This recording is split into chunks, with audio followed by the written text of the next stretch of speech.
I think like once this trend passes by, the third trend will be according to me, the third trend will be related to it. It will be related to AI and machine learning.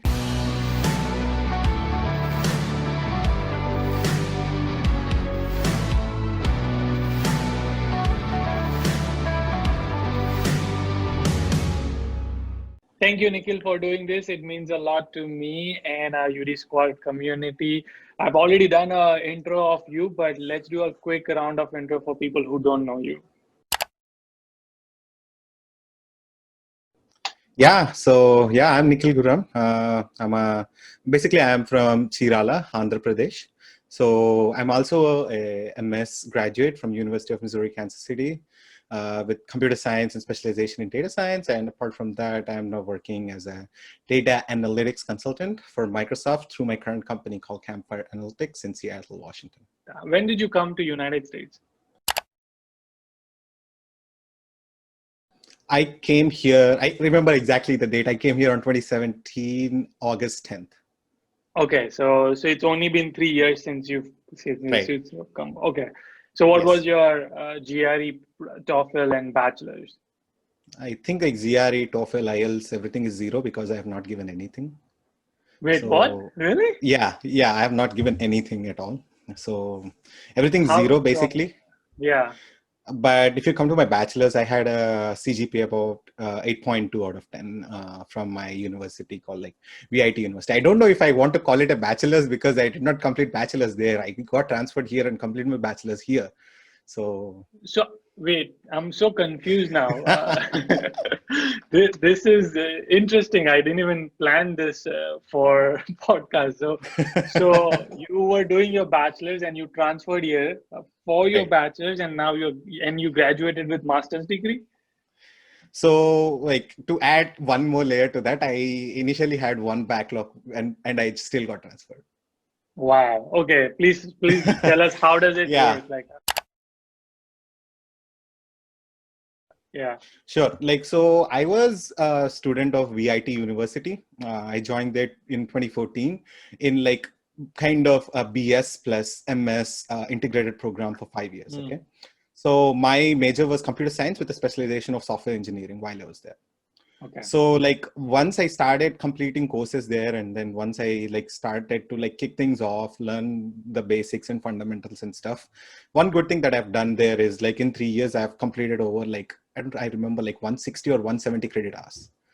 So like after that, on a sudden random day, I did not even know what's going to happen. There was a professor in the class, and then he was like, okay, there's an international guest that we have in the college today. I want you guys in the class to be there in that presentation instead. I'll give you guys full attendance. I was like, okay, I need attendance. I have to go. I just went in. Yeah. So the person who came for VIT for like a guest lecture is the Dean of School of Computer Science for UMKC. Okay.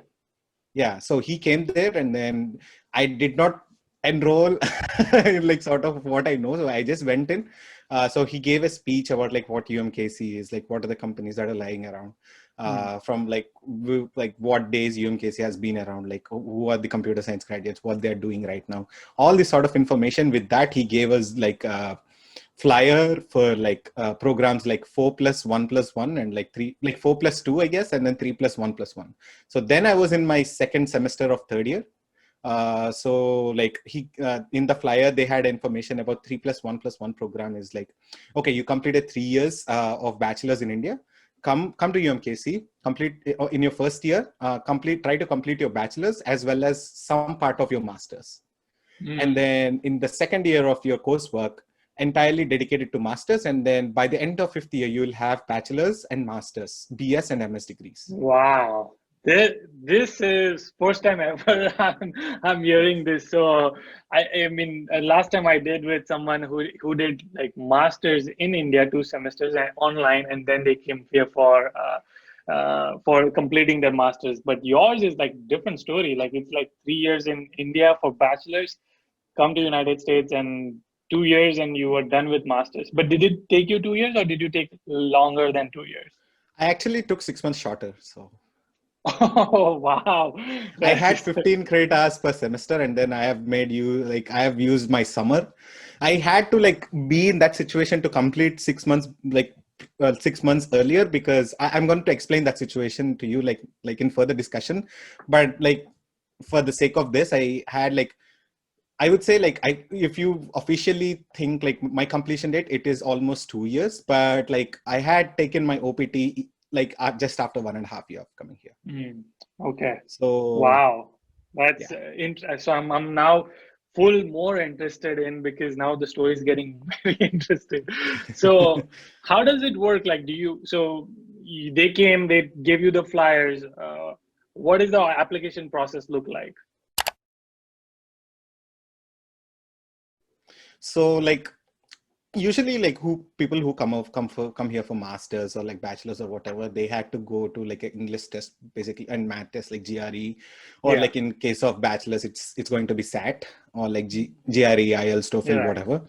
Yeah. So like this guy right here, so the thing is like they had a tie-up, like the university that I'm studying in VIT and then UMKC, they had a tie-up, and then they had the course alignment because both of the universities are like ABET accredited. So the ABET Okay. accreditation is some kind of like certification that the universities have in terms of like American Council. Okay. Okay. So, and then like, we don't know, but there are a lot of universities back in South India that are ABET accredited, like SRM, VIT. I think they also have some kind of partnership with KLU University. I'm not sure. Don't take my Okay. word for it, but I've heard like they have Yeah. some. So in that Yeah. partnership, since all of that are like aligned on a parallel between two universities, it's very easy for them to map your courses. So in terms of application process, what I would say is like, first, you just have to drop an email to admissions like, hey, like I'm studying here, the dean has visited here, I'm interested to come there, I just want to study. So once after you reach out to them, they will give you a list of things that you need to upload to a Dropbox. Some like, first thing should be your like semester, like overall CGPA report, and then the courses that you have done, some kind of transcript. And then second thing that they would require is your official transcripts from the university of like, okay, in this semester, these are the courses that you have done and these are the grades, and then this is the semester GPA, and then this is the cumulative GPA. So for each and every semester in bachelor's, you get kind of transcripts, right? You have to send them in. Yeah. And then I think that's pretty much it. I did not send anything else.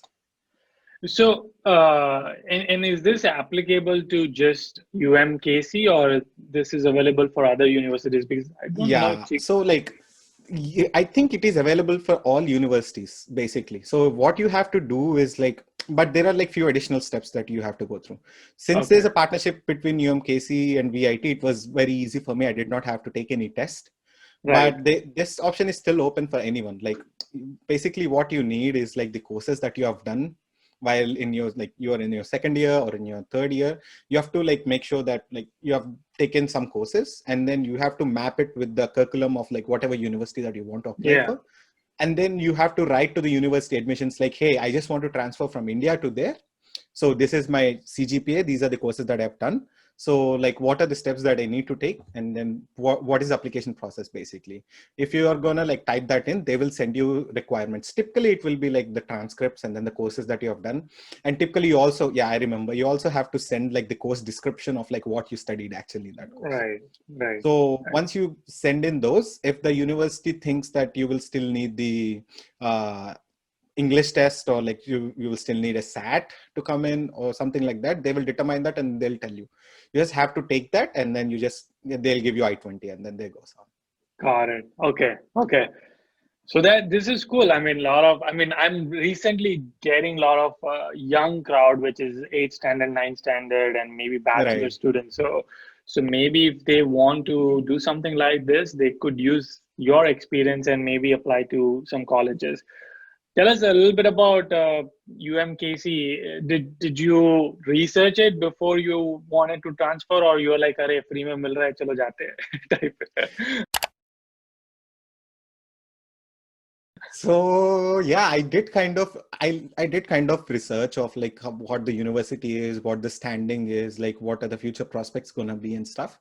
So basically, I would describe university as like, it is a state university. It's a government state funded university, right? And then I would say it is comparably good university. It's in like, in terms of tier or like the rankings that are there in the US News website or not, whatnot. Like it comes around like 150 or something in United Okay. States. So it's an accredited university. That's the first thing that you need to consider. And then it is a good university with a lot of graduates that are actually coming from India.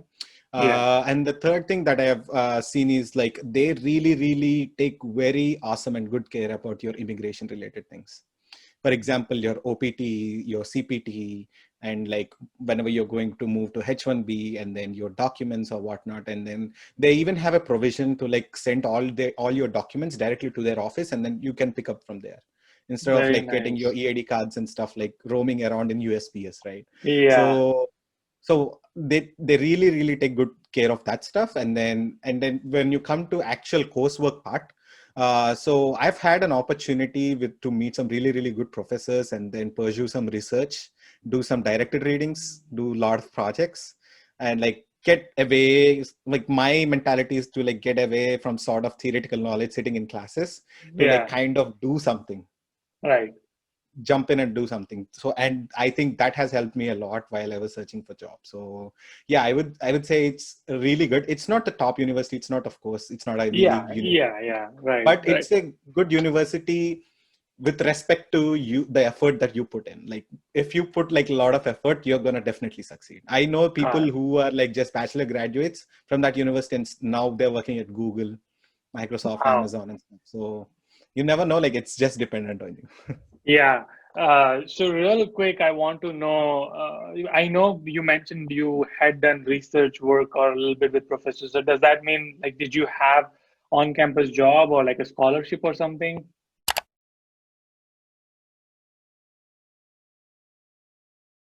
So yeah, I had a scholarship for like, so I had like different pieces of scholarship. The first one being Dean's International Scholar Award, that's provided by UMKC. It's about like 8250. I think it's like $8,250 per year, which Okay. can be deductible from your fees. That's one thing. And then since I'm doing this bachelor's and master's transfer program, they have given us like one more additional scholarship, which is $1,500 per semester. Oh, wow. And on top of that, like there is also like, because the dean came there and then because we were interested and then we were sort of early movers, we also had $500 scholarship on top of that for each semester. So wait, 8,000 something, Yeah, 1,500 plus, 8,250 plus 1,500 plus 500, like so 8,000 to almost like 10,250 $10,000 per semester. per semester. Yeah. Oh no, like so 8,250 per year, which comes to like 4,150 plus Okay. 500, which is 4,650. And yeah, one more 1,500, like 6,000 750. kind. Yeah, Yeah. got it. Okay, okay. So, but that is cool. And did you have to do anything other than just apply, or you just got it because you were going through all those programs? Yeah, so it like I don't know really about like there's a lot of information outside. Of course, people who like organically complete their bachelor's back in India and then come to masters, there's a lot of information out there. You can just check and then you will know. But in my Yeah, specific case, I would say like I did not have to do anything much. I'm kind of like on the second or third day that the dean left from our university, I just dropped in an email. I was just kind of early mover, and then this process was new for UMKC as well as for VIT. I was like the first okay. one. I had two other friends of mine who were accompanying me in the whole process. So like we were the early movers, and then that was sort of kind of advantage for us. Like Mm, they were in a situation like, okay, we need to encourage kind sort of this transfer program so that like we are getting more international students yeah, kind of thing from their side. And then from the college side, they are like, okay, if we are going to send someone to US directly from our university, we can advertise this kind of right, stuff. right. So I So do for, want to talk about the fees because I want to see that how the scholarship helps you. But before that, how does visa process work for you? Like, yeah. yeah, that would be interesting because this is like very different visa processing. So like in visa process, pretty much the documents that I had are like my education loan that I have, which supports the whatever the amount that's there on I-20, right? So Yeah, even before that, like once you send in transcripts and then they will analyze it with their department. So it's just pretty much like, okay, you send in transcripts and then they just give you the I-20. They just send you the I-20 to India. yeah, yeah. So they just sent me the I-20. So with that I-20, I was able to apply for a visa, right? So that's the first step. The second step for the actual interview, the documents I had are just my financial documents of like what, like my sponsor is my father. So what he's doing, what his occupation is, what Yeah. sort of amounts that he had, and also like how I'm going to source this fund that I need to go. Like I had a education loan approved. So I just went in with that document and then just my bachelor's transcripts and I-20. That's it. So how was your interview? Like what did they ask you? Did they ask you something different, or was it just the normal interview? So like there is two different cases. So I and my friend, like I came with two other friends, and then out of those two, one of my friend had the same day interview with me. Like he was at 9 a.m. I was like 11 a.m. something like that.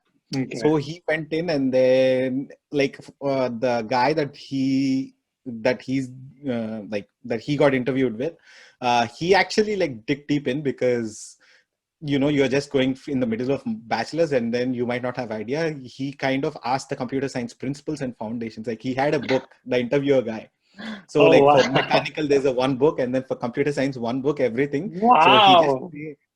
he just like scribed the pages. Then like this all these like political things, and then everything is trending. Then like Trump is not allowing everything, kind of like people don't like, in India it's just like hot news and everything, they don't get into specifics, right? And also Right. like all of these things are like in peak then. So he just asked him some principles, or like I don't remember, some algorithm kind of stuff. So Huh. fortunately my friend he had remembered that, he answered it, he got it. So he came out at like 9:30, 9:45. He said that, okay, someone is asking computer science fundamentals. I just freaked out. Like what I'm gonna do? Oh. I don't. But luckily, Yeah. what happened with me is like I got interviewed by a different person. I think he's a young person. I think from seeing him, I think he's in the middle of his 30s or something. So he was just chill. He was casual. He was like doing his chewing gum sort of stuff while interviewing. So he just asked three things like, okay, you're going to the university. What do you know about Kansas City? Why are you going there? That's Yeah. one thing. Second thing is like how this BSMS thing works. He's also sort of confused because it's kind of new. And the Yeah. third thing is like, okay, you have not written anything like IELTS, TOEFL, GRE, anything. Like what sort of proof that I have? So like the good thing that I've done previously is like I've communicated with university and got a like letterhead thing like, okay, we don't need English proficiency for this candidate because we already screened him while Right. our dean was in university. So they Okay. had this letter printed, and then I just gave him that. Like they said that no English proficiency is needed. That's why. And then he just took my loan document, and then he just, I think, verified whether the bank is existing. And then like I do really have an account. And once after that, he just gave me approval. So Oh, nice. I mean, I've never heard that somebody like visa officer is asking like computer fundamental question. That was surprising to me. But okay, I mean, even your case is like a little different, right? Like the visa officer didn't know about this program, and then they asked you, what is this program? And it's basically you just explained them, and then same thing for why did you not give any entrance exam, and you had the right. letter, which is so you already prepared. That's awesome. So tell us how is Kansas City? Like, is it a big city? Is it a small town? What is it like? Do you have tech companies over there? Yeah, I think Kansas City is like kind of medium town. I would say it's not a very small town, as well as it's not like something like Seattle or San Francisco, something like that.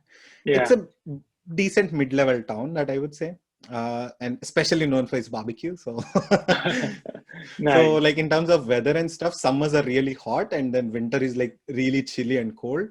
There was one time we had to suffer minus 25 degrees centigrade. Wow. So, and then like I just went out to like kind of the parking area of the cars, and then the door was stuck with the frozen snow from 3 days.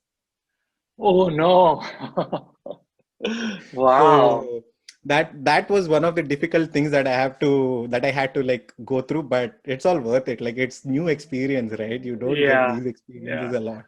So you What have what about to, the university? How yeah, is the university? university is really good. Like, yeah, I had a like because this is a new stuff, we had a mentor for like three of us who's going to assist in like, okay, planning the course and stuff. So like in terms of credits for completing bachelor's, you at least need 30 credits from the university to get a bachelor's certificate, to get a BS certificate from UMKC. Okay. So I had to do 30 credits for my bachelor's. And then since I'm doing a BSMS program, my master's credits were decreased from 30 to 24. So that's like a discount of two courses. Okay, right, right, So right. I had in total 54 credit hours to complete. Got it. So Okay. that was sort of my program. And In you terms, yeah, completed 54 in 3 semesters, 3 semesters plus 2 summers. plus 2 summers. Okay, gotcha. So yeah, I forgot about the summers. Okay. All right. Okay. Cool. So So tell us about the professors. How are they in that universities? Are they good? Are they like, do you have more American professors, Indian professors? so Indian professors are like very low. Like they're only like in the whole department, they're only about one or like two, I guess, two that I know Yeah. of, like 2 to 3 Yeah. people. That's it. Yeah. So like, and that there are like another 2 to 3 Asian professors, Yeah. and then rest of them are Americans. Got So it. everyone are American. So the professors are really good. The thing is, like, there are a mix of professors who really get into thick of things, and then who just like scrap it out, like give an outline and then just move forward. So it's Right. upon you on like which professors to take. Hmm. So for example, like there are like I don't know, like, but there are two professors for like the statistical learning course. One Yeah. professor was like kind of outlining things for student to go through, right? He was Right. giving a brief overview, and then he was telling the students like, okay, you guys should go through and then deal with the thick of the things. I'm just moving forward. Yeah. And there is another really good professor. She actually had people on pen and paper to do all the statistical modeling. She was Nice. that Okay. concerned, and then she was that like sort of giving all the information. So Yeah. it's upon you who you want to pick to, but there are many range of professors to pick from. Nice. Okay. Okay. And did you ever face, I mean, I don't know if Kansas City a lot. So did you ever face any racism issue over there?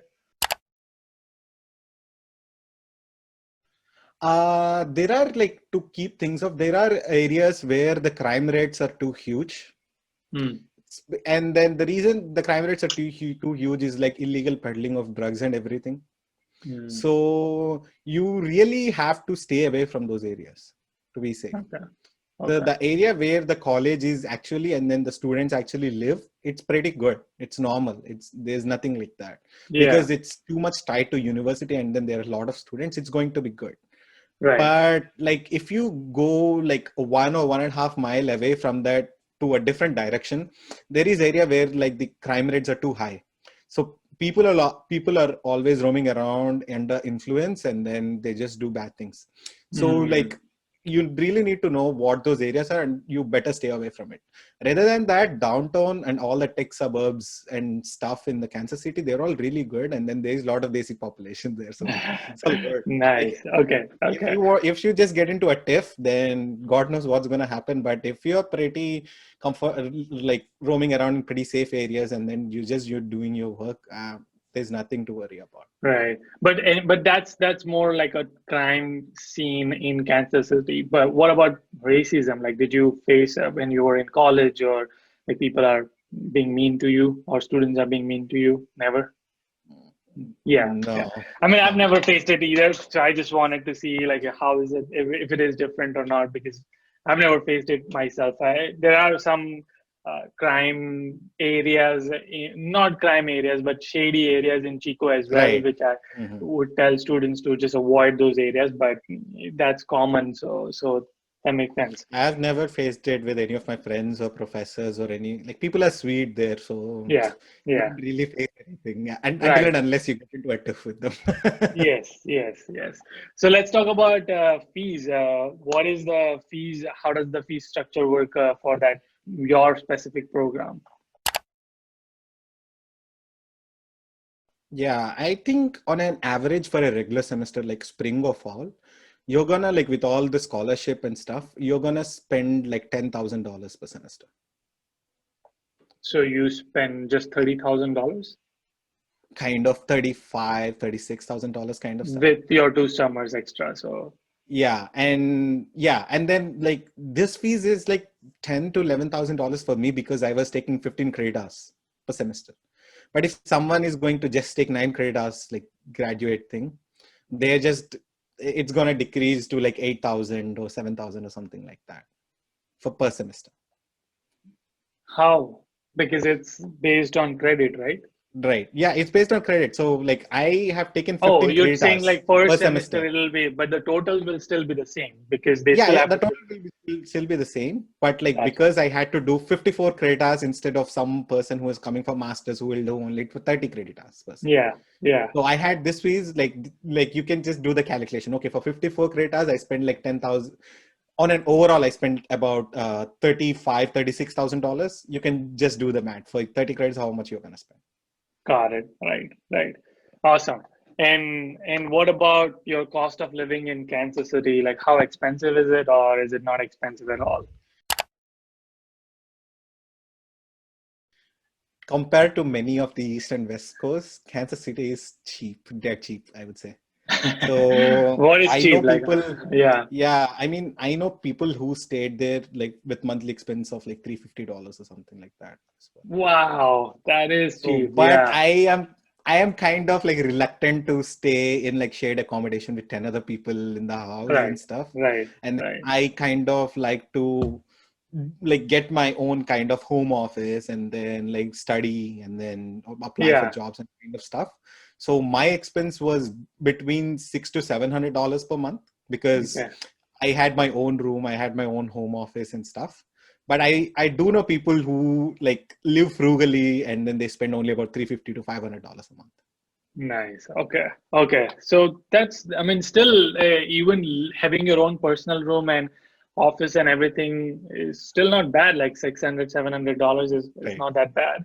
What about on-campus jobs? Did you have any, or all you had was that scholarships? You know, the tricky thing with this jobs kind of scenario is like I had to take 15 credit hours per semester and then I had to do my job search and everything else on site. So Yeah. this was really, really like hard for me, but still I got like few on-campus jobs. One was like teaching something. It's more of a job where you get paid for, but it's also kind of social service. So what you get to do is like you can go in on Saturday mornings and then teach some basic life skills and communication skills, etc., for some adults who have like mental disabilities, and that's Okay. part of UMKC.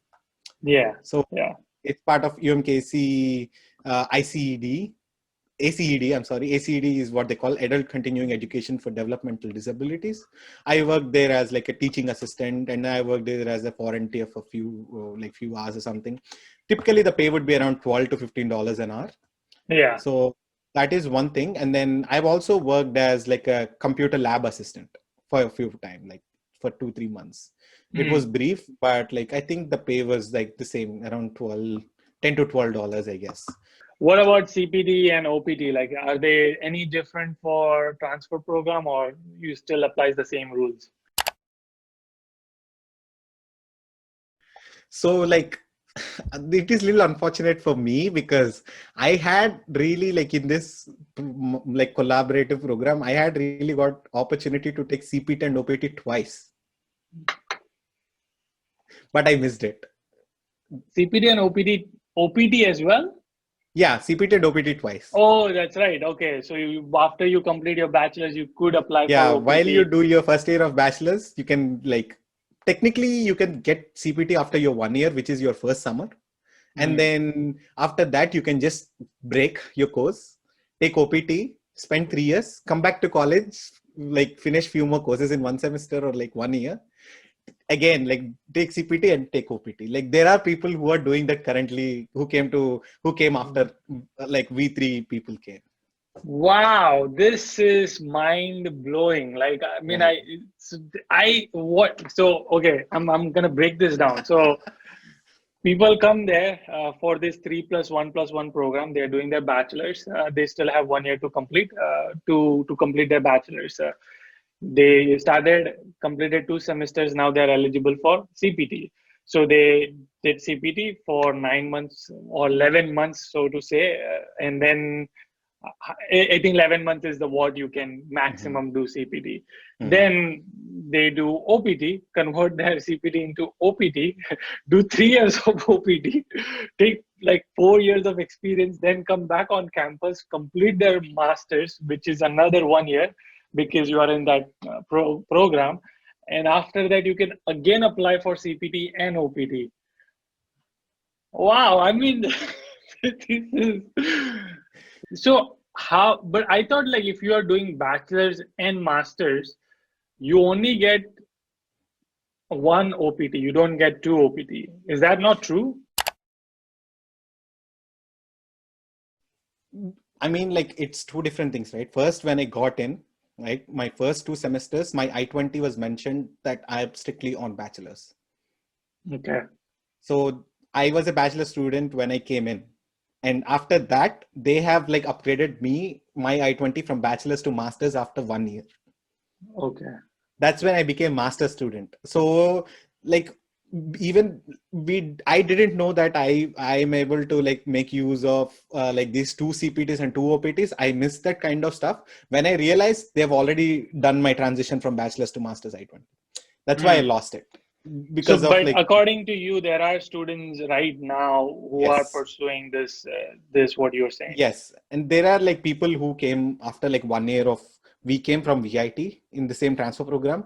Now what they're clever enough, they're smart. Like in 1 year, they are doing bachelor's courses, and then they're using winter and summer to like do 2 or 3 master's courses as well, right? And then they Yeah. just took a break. Now they're in their OPT for bachelor's, and then once that completes, they're gonna go back, and then they're gonna spend like 1 semester and 1 summer to complete their remaining master's courses.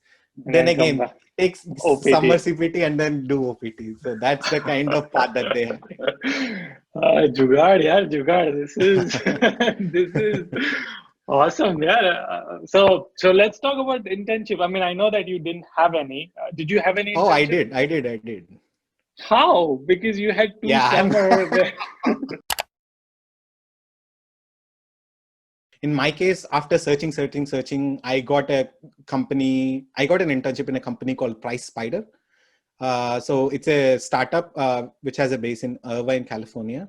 So they were opening their second office in Kansas City, and then they're looking for really young people. They recruited like 50 people at a time. Oh wow, okay. So they And how had like did you find this? How did you find this? just go to Indeed, ZipRecruiter, LinkedIn, Okay. everything. Try Yeah. to match your So experience with online, the basically roles, online. Yeah. and then apply. So I Yeah. just applied, and then I just got a call from one of the HR, like, we would like to like do some technical test, and then we would like to interview. Yeah, it was just one technical test, and after that I had an on-site with like 2 different rounds. Pretty conversational, I would say, not too much technical. They were just making sure like all the things that you have put in your resume are true and accurate. That's it. Nice. Okay. So once after that, I got an internship as a product support specialist, kind of a Oh, product analyst role, right. where I had really had a setting to move forward into data analysis. Let's talk about your full-time job search. How was your job search? When did you started your full-time job search? I think if I would say full-time job search, I think it's right at the time after completing my summer internship. So like, yeah, that's when I started. Like I came in at August 2017. I just completed my 2 semesters, and then I completed my summer, which was around July or something. That's when I really started this full-time job search kind of thing. So So before, would it be like 1 year before 1 year before you graduate, graduate? kind of Okay. thing. Yeah, Okay. 1 year before you graduate kind of stuff. Like I started then with having my internship experience. I started to like again attend the career fairs that are happening Right. like frequently, one after the other Right. semester, But I do right? want to mention that you did not start your job search like that, because Yes, you were job searching even for internship. You started yes. doing the job, like kind of main job search from, because your internship got done and you have to find a full-time job. So, That's not the case, because my internship was extending. As I said before, I was doing a full-time internship in right. my last 2 semesters as well. But still taking that into consideration on side, I was still doing job search on side, because I didn't know like how the If they will conversion is offer going to you, work from yeah, like product analyst and stuff. And the company was gotcha. really not sure of like whether they would be able to sponsor me or not at that point. Oh, I So see. Yes, got it. Yeah, yeah, that's yeah. why like right at like the completion of first year, I started my full-time job search. But if you say that internship job search, I would say like right at the completion of my first semester, I Right, started my right. job.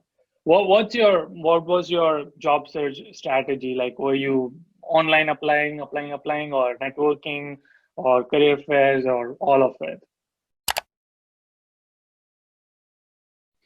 I would like to describe it as levels. So initially I've done it differently, the sort of way that after that I've done it, or like if at any point in future that I would do it would be different. But it's good, right? Because it will let people know like what are the mistakes that I've done so that they Yeah. won't repeat it. So like firstly, like the thing is like one thing that I was pretty sure about is like even though I'm working in anything as an internship, my full-time job would be either a data analyst or a data engineer or a data scientist. The thing is like I know a few people who juggled around like going into testing, going into QA roles, interviewing for QA roles on site. They were interviewing for data science roles on site. They were interviewing software engineering roles.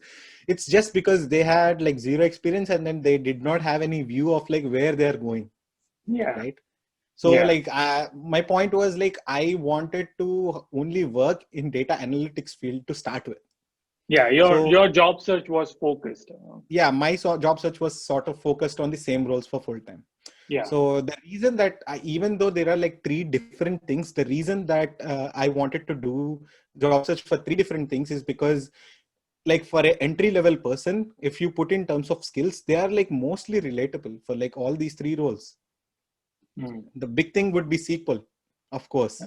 Yeah. For, and then the SQL other and big thing would Python. be, Yeah. yeah, other big thing would be Python or R. And then the Right. third big thing would be a visualization tool like Tableau or Power BI or QuickSight.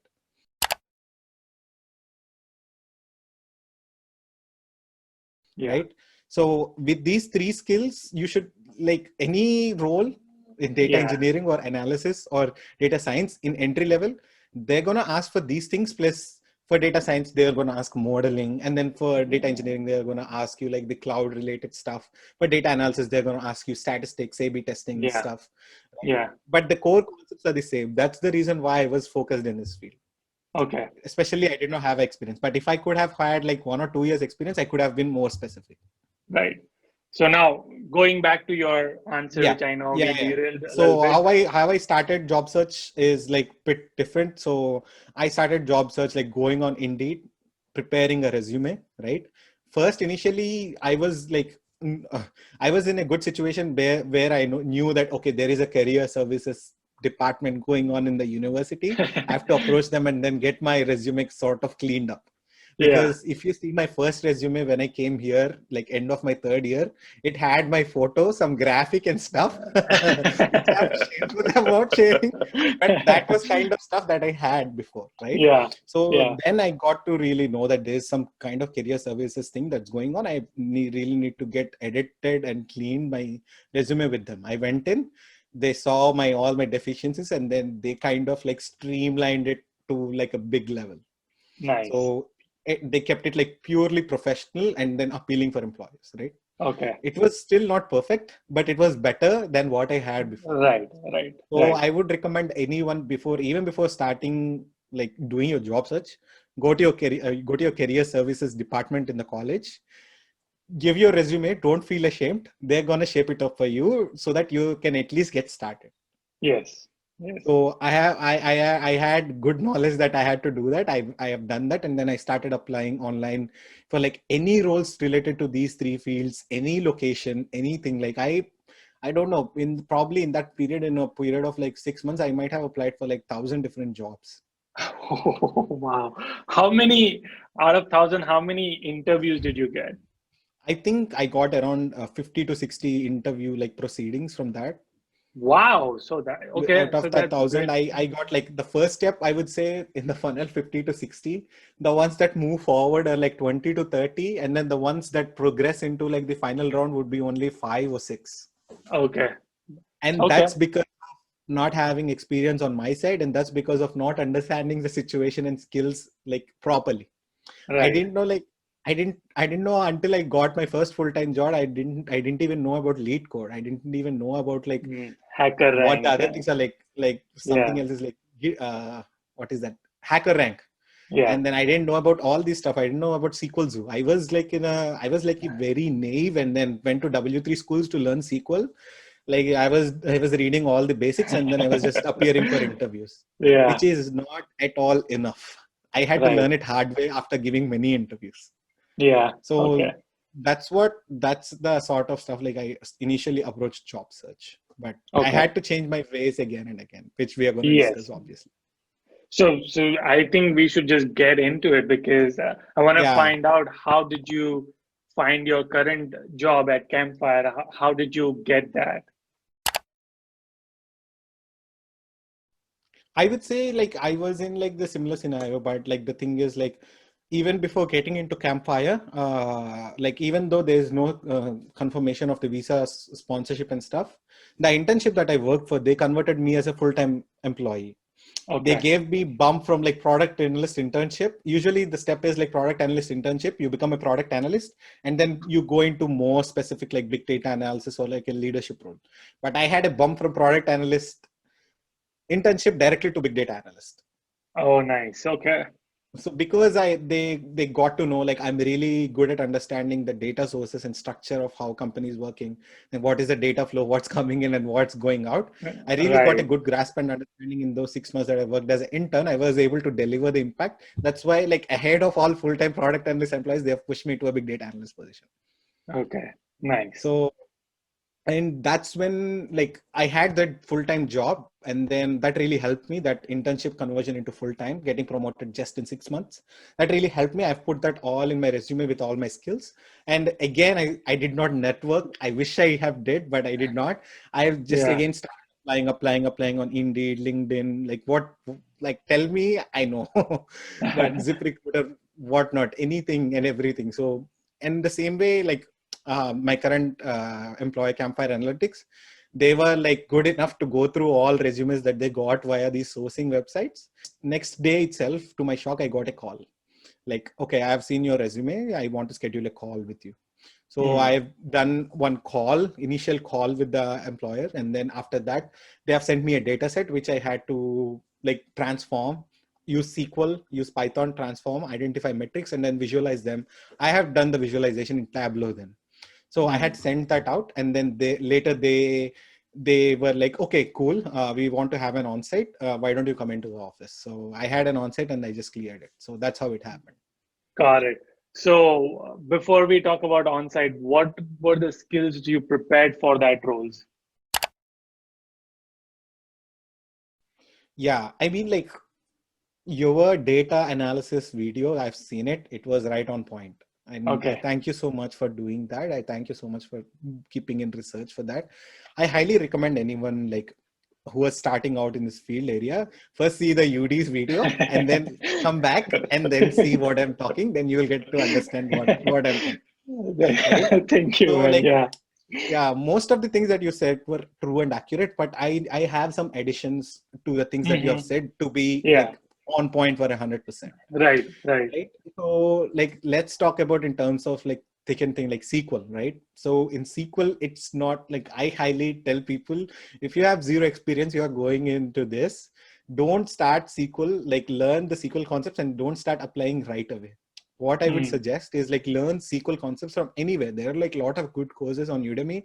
One of the free resource which I find helpful a lot is w3schools.com. You Yeah. just go there, start learning the SQL, practice some Yeah. problems in either LeetCode or in HackerRank. HackerRank is free. Go to LeetCode, it's paid, but it's worth it. Go to Yeah. LeetCode, practice that. And then once Right. you start practicing that, you will encounter with different number of problems which are practical, like joining on nulls. How does that work? Okay, Mm. if two columns have a different data types, you're making a left join or right join based on that. How it's going to affect your table? And then what are window functions, how it's going to affect your final tables, what are views, what are temp tables, all of these sort of Mm. things you just get to know only when you practice and then you dig deep in. But if you Mm. just complete a course on Udemy on SQL, learning everything, and then you will be learning 100%, you will be taking into your book for 80%, and you'll be taking into your mind only 20%. That's how we humans work. Everyone is like that. But like Yeah. the thing that you will be confident in is only when you practice. It's really getting competitive, so you have to be like knowledgeable about the window functions, you have to be knowledgeable about the views, you have to be knowledgeable about the store procedures, you have to be knowledgeable about the CTE statement, pivot statement, temp tables, all that advanced stuff. If you know that Yes. only, then you will be able to crack the interview. With knowing basic SQL, you cannot, trust me, my friend. So Right. Yeah. that is one huge addition. That is the main piece for any of these jobs, like data and Hmm. entry level data analysis or engineering or Yeah. data science. The Yeah. second thing I would say is like either R or Python. Again, I agree with your point, is like R is like more mathematical heavy. It's not a scripting language kind of stuff. It's only Yeah. used in like research context more. So Hmm. I like primarily I lean towards Python because it's easy, to be frank. It's Yeah. very Yeah. like, even a 10th class or 10th grade or 12th grade can student like, easily catch up and then do a lot of things that the data scientists are doing right now. Right. So pick one thing, whatever you're comfortable in, R or Python, and then go really deep into like the main basics first of all, like all the basics, data types and stuff. And then you don't really, if you're focusing on a data analysis role mainly, you don't really need to focus on like this data structures and algorithms, because like there are very, very less people. Out of those 60, I think either one or two asked for data structures. Everyone are more Yeah. focused on like your SQL, and then how you're going to handle those tables and data and everything with Python libraries, right? Hmm. So you have to really dig deep in Python, just not just learning Python basics like oops concepts and everything. You have to learn some good stuff like NumPy, pandas, these libraries, and then Yeah. PySpark for big data Yeah. processing, and then scikit-learn, scipy, all of these libraries you have to learn. And then you have to be knowledgeable of like, okay, you have a theory, like data scientists and research analysts like constantly work on these statistical algorithms. To be a successful data engineer or a data analyst, whatever, right, you have to be able to have some kind of Python knowledge of that libraries to actually put that in terms of code. Hmm. So Right. that is what Correct. Python Yeah. provides. Yes.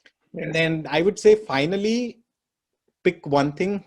I picked Tableau at starting, but like my situation circumstances forced me to do work in Power BI right now because my initial client is Microsoft of last 1 year. So But yeah, like, yeah. but in terms of like quadrant research, researchers and whatever, Power BI is standing first at currently. Hmm. So pick either Tableau or Power BI. Both of them, in my opinion, are really equally good. Pick one of them, learn them, and then whatever you're done with your SQL and then whatever you've done with your Python, like basically utilizing the public data sources, try to put it in some kind of visuals in either Power BI or Tableau, and Where then can they publish find it. data? Where can they find data? Oh, there are like a lot of sources. Like you just put in, like for example, I mean, I don't really know to point someone with one data source, because there are like many different things where you can get data. Like for example, it's based upon like, for example, I am a person who is really interested in movies. So I just movies like, okay, open movies data set. I kind of done a Google search, and there are like multiple different links. Just with one click, you are able to download the CSV files or like SQL files or whatever. There's a tons of resources. I think the popular ones are like Kaggle for sure. And then they're like pretty like a lot of other things also. My kind of source for learning as well of getting data sets for different type of things is this amazing learning platform called Data Camp. So it's Hmm. about a $90 subscription per 1 year, but it's definitely worth it. You get access for like hundreds of courses and hundreds of data sets. And Okay. then there are like projects driven in terms of a student view with some guidance, so that you are able to like take on those projects and then develop and then put it in your GitHub. Nice. So also the main piece, if you want to be analyst or engineer, is like try to learn about Postman, and then try to learn about like, you don't need to know how to develop an API. You don't need to know like what are the data structures and algorithms, things that are used in developing an API. But you should like, if you know like how to grab certain data from APIs with using tools like Postman, you will be in like much advantageous scenario in your job search. People are really Yeah. really looking for that kind of Part of stuff. it. So let's just dive into your interview. Like, what was your interview like? What did they ask you? The first interview was like much like behavioral, what I was like kind of doing right now, and then what I was doing previously, what I was doing in my masters, what are my projects, what are my courses, what is my GPA, kind of stuff. That usually the first interview will be behavioral slash HR round. Like they know, they want to get to know two things about you. One, are you actually in any way fit for this job? Do you have relevant background experience? That's the first thing that they look for. The second thing that they look for are obviously logistics, which are like, what is your compensation expectation? What is your visa scenario? Like, what is your location scenario? And usually most of the cases in my most of interviews, the second thing was like, almost always they provide some kind of data sources. For example, for the campfire analytics thing that I've completed my interview, my current company, they have given me a data source for web. Like, okay, these are the web pages, and then these are the visits, unique visitors, and they gave all this data, and then they told me like, okay, we were looking. Sometimes they will say like, okay, you have the data, you do whatever, tell us a story with the dashboard. That's what they ask for. Yeah. Or else some people also, like while interviewing, they have like specific questions, 3 or 4 questions of like, okay, with this data, we are trying to find answers for these questions. So how do you like build KPIs and metrics around it? Right. So they will be specific like that. So that is usually the case. And then some people are like super optimal, super enthusiastic. With addition to that, they also give you a SQL/Python test as a second round. So like most of the companies work like this. And then once you are done with that, they'll probably call you on site, and then they will check for like both. Like, so usually like my sort of idea or understanding before having any interview experience was like, okay, there will be a round of people, 6 people sitting with ties and suits, and they're going to interview me. But it's entirely completely different. So you're going to talk with a lot of people from different backgrounds inside the company itself. First, what you know, and then 2, if you don't know anything, are you willing to learn? And then 3, whether you are interested in this field that they are going to employ you for as a starter, not as an experienced professional. So if you're able to like address these three things properly, they will take you in. So right. Yeah.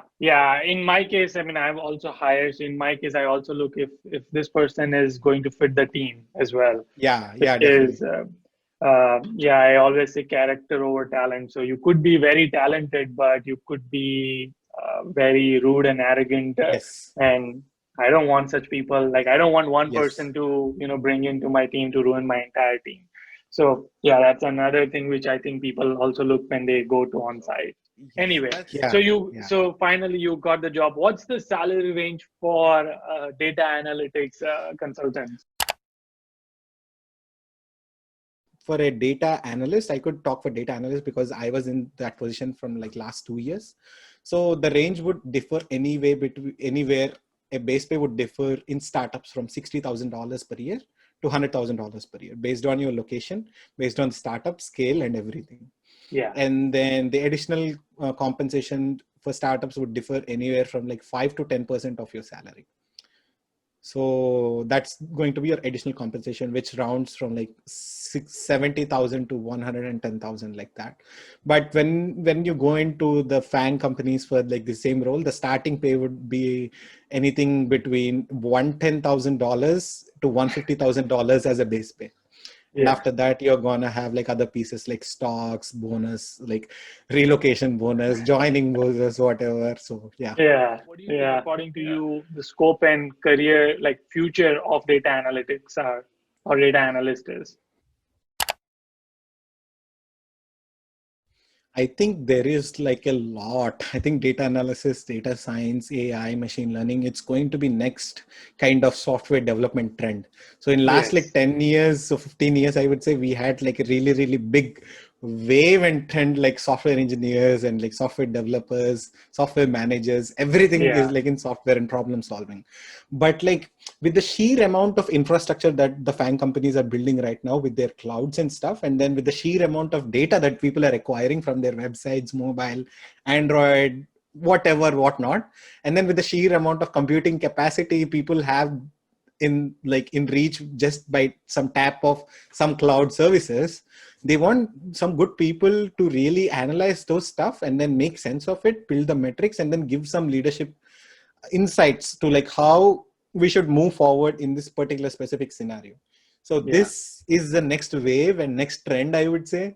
And like I think like once this trend passes by, the third trend will be according to me, the third trend will be related to it. It will be related to AI and machine learning, and most probably it will be in augmented reality or like virtual reality. Yes. That is where what we're going to see in like next 20-30 years. So you better stick around in these fields, and then you will see some exponential growth. Yeah, Yeah. Yeah. that's all I can say. Yeah. That's awesome, man. What does a day look like for you at your work? Like, what do you really do as a consultant? Yeah, so the day I think looks for me like initially in the morning, I have like the stand-ups, and then I have like back and forth of these emails coming from clients as well as people in my company, my co-workers. I have to deal with all that. And then at like 11 or something, so we have stand-ups, and then people try to communicate with each other, like what they're working on, what they're doing, and other stuff like that. And then once that's completes at like 11:30 or 12, then your actual work starts on like what you're doing. So typically my day will include different tasks like grabbing data from APIs using Postman, or like analyzing, like making data transformations, cleaning up the data, doing data quality, everything using SQL, and then loading those data from like Azure SQL database, or like Databricks or whatever, or like Spark databases, or like whatever, Hadoop or something like that, offloading that into a tool, like connecting that with a visualization tool. In my specific case, in my specific job, it is Power Power BI. BI, because I'm working for Microsoft. But yeah, and then like like building DAX measures there, calculated measures like columns and stuff, like what they want to see. Typically they are interested in like something like month over month, week over week, what is the conversion rate, what is the bounce rate, what is the engagement rate, all this kind of stuff in web analytics. Anyone who takes like web analytics courses will know this. So Yeah. Google Analytics is one of like the good thing if you're interested in web analytics. And the good thing is like you can just complete that certification for Google Analytics. It's free, and then you can just learn and complete at the same time in just 2 days. Yeah. So it's that quick and easy. So yeah, typically going through all of this data, building a lot of measures using the code base, and then deploying this SQL, as well as deploying this Power BI web version, like versions into the website, so that clients can access that and make sense of it. So all these activities, like depending on the timeline, depending on the deadlines that we have, depending on the project, depending on like various different factors, like some APIs are really buggy. It's like really helpful for you to it'll be really helpful for you to just go to the UI, grab the data, make a Selenium system or whatever to grab the data, instead of Yeah. like going to the buggy API. Like depends on the scenario of what you're working on. But in overall view, it looks like this. Yeah. Yeah. Yeah. Awesome. What's the cost of living in Seattle? It's almost double of what I'm spending in Kansas City. Oh So yeah. Yeah.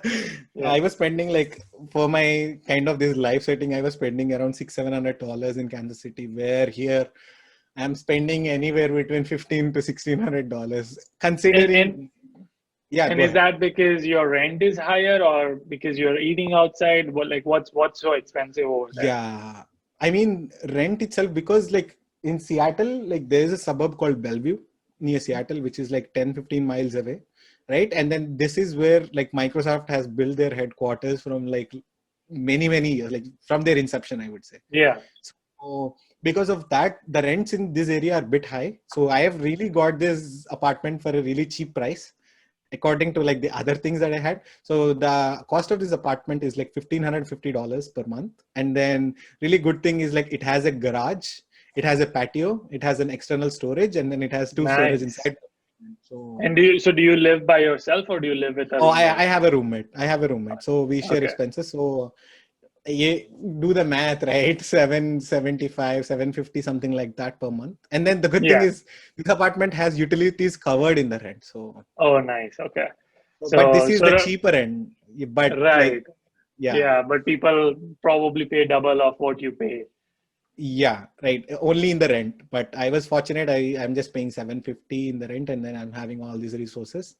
And then other 700, I would say like for other stuff, you can like make it out in like four, five, or $300 to $500. But because of my all these passion Lifestyle. projects, and then because of my like not even lifestyle, I don't drive a Tesla or something. I just have a second hand Ford car that I've been using from last 2 years. So I don't do payments and stuff. I'm like financially a little responsible. But like the only thing that I care about personally is like to live in a good environment where I can learn things, and then where I am able to do different things rather than be in like a crippled environment, sharing the room with Yeah. like two other people and stuff like Yeah. that. Yeah. Okay. Okay. That's awesome, man. Do you have any any tips for students who are pursuing data science or data analyst or data engineering? The first thing is related to the job search. So I just prepared my resume. I was just applying in different places like Indeed, ZipRecruiter, LinkedIn, or whatever. Apply. I was really shy to approach people for referrals. And then I kind of felt like, okay, if someone is going to give me a referral, I think they are going to underestimate me, some kind of feeling like that, which is completely wrong, which is completely negative. Please Yeah. don't think like this, as I have thought for like two entire years. The way that I think successful job search for you will work out is like, in your resume, just avoid the clutter, make it professional. That's the first thing. And second thing, even though even though if you are in your first or second year of bachelor's or something, try to make your resume though that show that it reflects your impact, right? Mhm. So for my current job, I could write in my resume like, okay, I've been working on APIs and data lifecycle process, data analysis, Power BI and all. I can write like this. But Right. if I just write a line like, okay, I have been working for this client on this projects, and then I deal with product transactions like 5 million overview, like 5 million product transactions footprint for like these like web, mobile, and different sources, and then I'm really managing these things. If you write things like this, a technical recruiter who might not be actually so knowledgeable about all the different skills that you've worked for, they are going to see that points. And then if they Yeah. know that if you have delivered this impact in your current company, they will be sure that you are going to deliver the same in their company. Right. So this is the number one mistake that I've done. You have Yeah. to put in your resume in terms of like numbers and then the impact that you delivered. That's when a technical recruiter or like a recruiter reaches out to you and then sees some benefit in you, sees some Yeah. interest in you, right? Yeah. That's one of the main thing that I would suggest for anyone. On the other side, flip side, the technical side, what I would like to suggest is like the mistake that I've done initially is like, I've completed, as I said before, I've completed all the SQL concepts in w3schools.com, and then I just jumped on the interview. I did not practice anything. I did not had anything. Due to that, I was like initially, I don't know, but it might help if I say this, but initially I didn't even know the clear difference between truncate tables and delete tables, Yeah. right? Yeah. So because of that, like even though I've got a lot of interview opportunities, I just put myself wrong in there because of lack of Mm. practice. And then Right. I had to learn it in the wrong way and in a hard way. If Yeah. someone asks like what is the difference between delete and truncate, I give them a funny answer. They're gonna obviously smile and stuff. You are a human being, you can understand like what other Yeah. person is thinking. Yeah. Then I went in and then I saw these concepts, and then there's a difference between them. Then I thought to know like, okay, I have to practice this. Point is like, after so many iterations, I had built myself in practicing, but in the same time I had lost several interview opportunities. Mm. So be thorough with your preparation. Start early. Your learning should start on the day one that you arrived in US optimally, Yeah. or at least after 1 month. Right. So Yeah. start learning, start early, learn the skills, and then not only learning them, try to implement them, and then showcase your things in like areas like Power BI, web Power BI, in terms of web Power BI dashboards or like Tableau publicly available dashboards. Yeah. You put all your SQL transformations and the things that you have done for your project on GitHub, and then you can Yeah. link that profile to your resume, right? And then you can do open source project, try to contribute here and there for free. People are always looking for people who are willing to work for free, like for churches or like the Yeah. organizations or like everything. They require some people to do their social media handling, they require some people to manage their data, they require some people to develop some app, they require some people to automate their email, but they're not essentially willing to give out money because they don't have money. But Yeah. embrace those opportunities, take those opportunities, build the projects. And then even though you're not receiving any money at this point of time, if you're going to showcase that work, the recruiters or like the people who are going to interview, they greatly appreciate it. Yeah. Those are the mistakes that I've done, and And then and other and people watch want to my do. videos as well. You should say that too. Yeah. And watch Yudi's videos. That's awesome. All right, man. Thank you so much for doing this. It means a lot. And until our next one. Keep smiling, keep hustling. Kara hustle every single day.